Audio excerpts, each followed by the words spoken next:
ഏയ് വേണ്ട സർ, അത് വേണ്ട. കൂടെ പഠിക്കുന്ന ഒരു കുട്ടിക്ക് ഒരു ബുദ്ധിമുട്ടുണ്ടായപ്പോ സഹായിക്കാനുള്ള മനസ്സ് കാണിച്ചെന്ന് തെറ്റ് മാത്രമേ അവര് ചെയ്തുള്ളൂ. അതിന് സർ അവരെ ലക്ഷ്യം വെക്കണ്ട. പ്രശ്നം നമ്മൾ തമ്മിലല്ലേ, അതങ്ങനെ തന്നെ ഇരിക്കട്ടെ. നിങ്ങൾ പൊക്കോ, കുഴപ്പമൊന്നുമില്ല. ഉറപ്പാണോ? ഇയാള് ഒന്നും ചെയ്യില്ല. ചെല്ല്.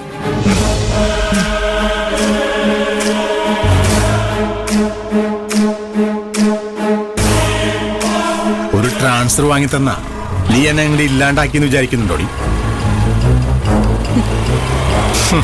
ഈ നടപടിയൊക്കെ ഒരു ദിവസം കൊണ്ടേ ഞാൻ മാറ്റിപ്പിച്ച് കാണിച്ചു തരാം.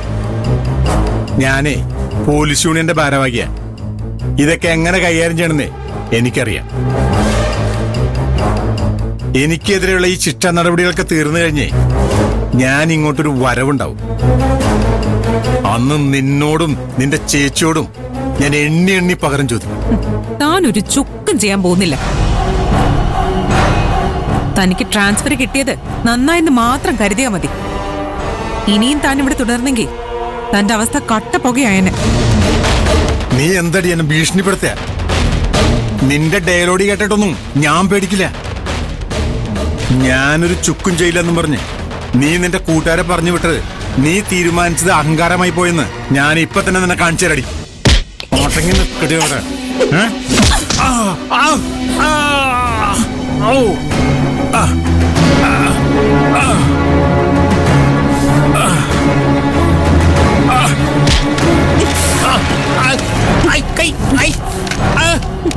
കാലെടുക്കടി. ശബ്ദം ഉണ്ടാക്കണ്ട. പോലീസ് സ്റ്റേഷന്റെ മുന്നിൽ വെച്ചാ താൻ എന്നെ ആക്രമിക്കാൻ ശ്രമിച്ചത്.